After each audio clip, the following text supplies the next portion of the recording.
Let's play a game, you guys. I'll give you 3 stories. Some of them are completely fake and some are real life. You guess which is which. Okay? Are you ready? I'll give you the answers at the very end of the video. Story 1. There's a woman in Miami-Dade jail. Her name is Daisy. She's in the women's block. Then there's a man called Depaz. He's in the men's block. They never touch. They have never seen each other. But somehow they start talking through the plumbing in their cells. She said if you flush at the right time and shout into the toilet, the sound travels through the pipes. That's how they met. They were bored. They were stuck in prison. So they would gist through the toilet at night. Weeks pass and they get close. He tells her that he doesn't have children. She jokes about, let's make some together now. And slowly that joke becomes serious. One day he releases his semen into a plastic wrap. He ties it with a piece of cloth and pushes it through the metal vent that connects their sections. On her side, she pulls it through, takes the wrapped semen, uses a yeast infection applicator to inseminate herself. You guys, she gets pregnant inside jail from a man that she has never seen or touched. Other inmates later said yes, that they've used the same vent to pass notes, food, all that. So Daisy gives birth to a healthy baby girl and the jail starts an investigation. But technically, nobody broke the no contact rule. They just used the building. Truth or fiction? Story 2. In Kenya, a man called Peter collapses at home. His family quickly rushes him to the hospital. A clinician checks him and they are told, sorry, he didn't make it. So the body is moved to the mortuary. Hours later, a mortuary worker begins preparing him. He lays Peter on the metal table, cleans him, takes a small blade, and he's about to make a cut on the leg to put in preservatives. But before the blade even goes in properly, Peter screams loud. The worker drops everything and runs. People in the building, they run too because as far as they know, this man has been dead for hours. Some even say that they thought it was a ghost.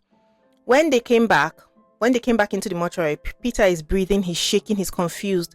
Later, he said he heard everything, people talking, people crying, people moving him, but his body just refused to respond. He said he felt like being locked inside himself. The family is angry. The hospital calls it a mistake, and the story spreads across Kenya as the man who woke up in the mortuary. Truth or fiction? Now, for the last story. A young couple in Abuja, they have a 3-year-old son. He falls sick with a fever and he's just ill. So they rush him to a private hospital in the middle of the night around 3 a.m. The doctors tell them that he did not survive. The hospital moves the body to the morgue and later they go to identify him. This is in Maitama. Now, the child that they are shown is not their son. The mother steps back immediately. The nose is different. The forehead is different. Even the birthmark on his shoulder is not there. But the tag on him is their son's name. The hospital says, no, that's him. The dad is like, no, this is not our son. So they said, okay, let's do DNA test to clear things up. The parents agree immediately. Samples go to a big lab in Abuja. Results come back. 99.9% match. This child is theirs. They refuse. They pay for a second DNA test because they're quite rich. A different lab. Same result. Third lab, same results. They don't recognize him. They ask for CCTV.